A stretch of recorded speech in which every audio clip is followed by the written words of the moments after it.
கன்னியாகுமரி கிழக்கு மாவட்ட தாவேகா சார்பில் மதுரையில் ஆகஸ்ட் 21 நடைபெறவிருக்கும் தாவேகா 2வது மாநில மாநாடு வெற்றி பெற வேண்டி சிறப்பு இரத்த தான முகாம் நடைபெற்றது. இந்த முகாமில் தாவேகா தொண்டர்கள் 50க்கும் மேற்பட்டோர் கலந்து கொண்டு இரத்த தானம் வழங்கிய நிலையில் மாற்றுக் கட்சியினர் 50க்கும் மேற்பட்டோர் தங்களை தாவேகாவில் இணைத்துக் கொண்டனர்.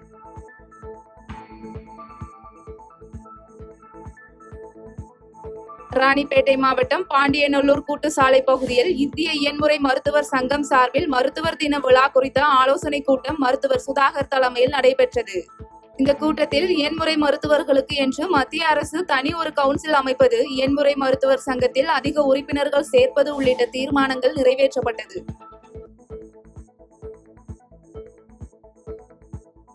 மயிலாடுதுறை மாவட்டம் சீர்காழி அருகே பழையாறு பகுதியைச் சேர்ந்த மீனவர் ஒருவரின் வலையில் சிக்கிய சுமார் 300 கிலோ எடையுள்ள சுறா மீன் மற்ற மீனவர்களின் உதவியுடன் கரைக்கு கொண்டு வரப்பட்டது.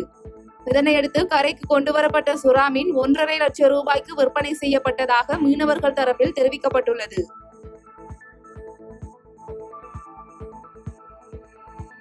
திருவள்ளூர் NGO காலனி பகுதியைச் சேர்ந்த ஓய்வு பெற்ற சுகாதார ஆய்வாளர் சித்திராஜ் என்பவரின் வீட்டின் பூட்டை உடைத்த மர்ம நபர்கள் பீரோவில் இருந்த 1.5 லட்சம் ரூபாய் பணம், வெள்ளி, பித்தளை பொருட்கள் மற்றும் வீட்டில் இருந்த எரிவாயு ஆகியவற்றை கொள்ளையடித்து சென்ற சம்பவம் அப்பகுதியில் பரபரப்பை ஏற்படுத்தியுள்ளது. இதனையடுத்து தகவலின் பேரில் சம்பவ இடத்திற்கு வந்த திருவள்ளூர் தாலுகா காவல் நிலைய போலீசார் திருட்டு சம்பவம் குறித்து வழக்கு பதிவு செய்து விசாரணை மேற்கொண்டு வருகின்றனர்.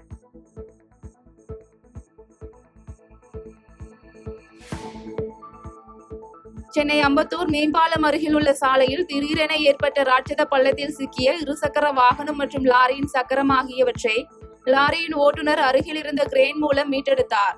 இதனையடுத்து தகவலின் பேரில் சம்பவ இடத்திற்கு வந்த அம்பத்தூர் மண்டல அதிகாரிகள் பாதிப்படைந்த சாலையில் வாகன ஓட்டிகள் செல்லாத வண்ணம் தடுப்புச் சுவர் அமைத்தனர். வேலூர் மாவட்டம் பேரணாம்பட்டு அருகே ரமிளா என்பவருக்கு சொந்தமான விவசாய நிலத்தில் உள்ள தென்னை செடிகளை ஒற்றை காட்டு யானை சேதப்படுத்தியுள்ளது அப்பகுதி விவசாயிகள் மத்தியில் அச்சத்தை ஏற்படுத்தியுள்ளது. இதனையடுத்து பாதிக்கப்பட்ட விவசாயிகள் வைத்த கோரிக்கையின் பெயரில் பேரணாம்பட்டு வனத்துறையினர் பட்டாசுகளை வெடித்து காட்டு யானையை வனப்பகுதிக்குள் விரட்டினர்.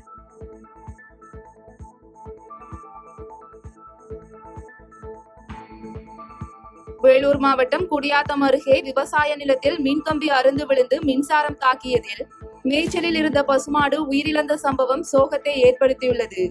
இதனையடுத்து தகவலின் பேரில் சம்பவ இடத்திற்கு வந்த மின்துறை ஊழியர்கள் மற்றும் பள்ளிக்கொண்டார் காவல் நிலைய போலீசார் இதுகுறித்து வழக்கு பதிவு செய்து விசாரணை மேற்கொண்டு வருகின்றனர். வேலூர் மாவட்டம் பேரணாம்பட்டு அருகே வனவிலங்கு வேட்டையாடப்படுவதாக கிடைத்த தகவலின் பேரில் சோதனை மேற்கொண்ட மேல்பட்டி போலீசார் 2 நாட்டு துப்பாக்கி வைத்திருந்த மணி என்பவரை கைது செய்தனர். தொடர்ந்து நாட்டு துப்பாக்கிகளை பறிமுதல் செய்த போலீசார் இதுகுறித்து வழக்கு பதிவு செய்து விசாரணை மேற்கொண்டு வருகின்றனர்.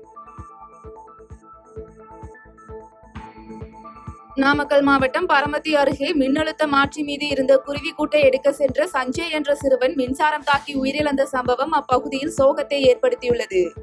இதனையடுத்து உயிரிழந்த சிறுவனின் உடல் பிரேத பரிசோதனைக்காக வைக்கப்பட்ட நிலையில் இதுகுறித்து பரமத்தி காவல் நிலைய போலீசார் வழக்கு பதிவு செய்து விசாரணை மேற்கொண்டு வருகின்றனர்.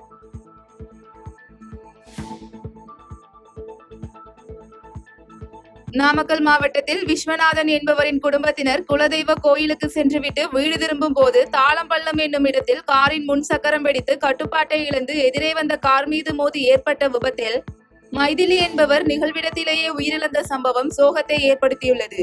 மேலும் 2 காரிலும் பயணித்த குழந்தை உட்பட 6 பேர் படுகாயமடைந்து தனியார் மருத்துவமனையில் சிகிச்சை பெற்று வரும் நிலையில் வெண்ணந்தூர் காவல் நிலைய போலீசார் விபத்து குறித்து விசாரணை மேற்கொண்டு வருகின்றனர்.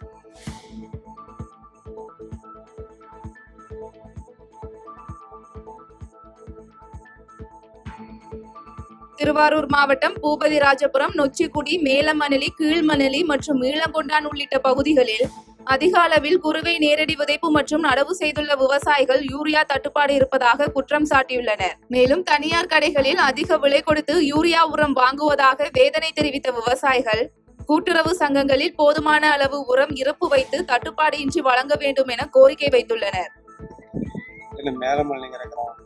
கிராமத்திலிருந்து விவசாயங்கள் பண்ணியிருக்கிறாங்க, திருத்திருக்கிறாங்க, நடைபெற்றிருக்கிறாங்க. அதுக்கான இப்போ உரம் தட்டுப்பாடு இல்லாமல் கிடைக்கிறதுக்கு எங்களுக்கு வழி செய்யணும். அது எங்கே பார்த்தாலும் தட்டுப்பாடு இருக்குது. இந்த சொசைட்டியில் போய் பாத்ரூம் சொசைட்டியில் போய் நாங்கள் கேட்டோம்னா உரம் வருதுங்கிறாங்க. அடுத்து அதே கவர்மெண்ட் சொசைட்டி அடுத்த பஞ்சாயத்தில் கேட்டோம்னா இங்கே உரம் கிடையாது, இந்த பஞ்சாயத்துக்கு மட்டும் தான் கொடுத்தாங்க. அது மீண்டும் அதை அத்துமீறி போய் நாங்கள் கடையில் வாங்கினோம்னா 400 ரூபா மூட்டை, அது அன்னிலாம் இடுபொருள் ஒரு பக்கெட் வாங்குங்கிறாங்க. அப்போ ஒரு மூட்டை யூரியா கவர்மெண்ட்டில் வைக்கிறது 270 ரூபா தான், 77 ரூபா தான் விற்கிது. ஆனால் கடையில் வாங்கக்குள்ள எங்களுக்கு 900 ரூபா வந்துடுது. தேனி மாவட்டம் அம்மாப்பட்டியில் தமிழக அரசு வெளியிட்டுள்ள கள்ளர் விடுதிகளில் பெயர் மாற்றம் குறித்த ஆணையை ரத்து செய்ய கோரி கண்டன ஆர்ப்பாட்டம் நடைபெற்றது.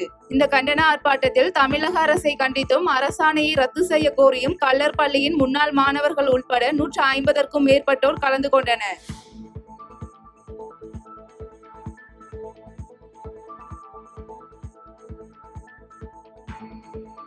கள்ளக்குறிச்சி மாவட்டம் சின்னசேலம் அருகே கொடுத்த கடனை திருப்பி தராததால் ஊராட்சி மன்ற தலைவரின் தலையில் மண்ணை வாரி சாபமிட்ட அரசு பள்ளி ஆசிரியரின் வீடியோ சமூக வலைதளங்களில் பரவி வருகிறது.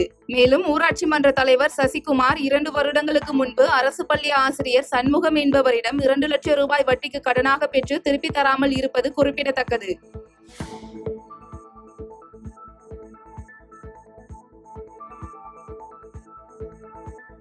கள்ளக்குறிச்சி மாவட்டம் உளுந்தூர்பேட்டை சுங்கச்சாவடியில் தொடர் விடுமுறை முடிந்து சென்னை திரும்பிய மக்களால் கடும் போக்குவரத்து நெரிசல் ஏற்பட்டது. இதனையடுத்து போக்குவரத்து நெரிசலை சரி செய்து விபத்துகள் ஏற்படுவதை தடுக்கும் பணியில் போக்குவரத்து போலீசார் தீவிரமாக ஈடுபட்டுள்ளனர்.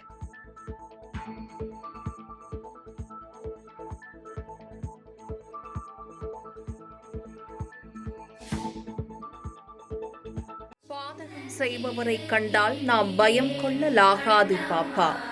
மோதி மிதித்து விடு பாப்பா, அவர் முகத்தில் உமிழ்ந்து விடு பாப்பா. அண்மை செய்திகளை உடனுக்குடன் தெரிந்து கொள்ள இணைந்திருங்கள் எம் நாடு தொலைக்காட்சியுடன்.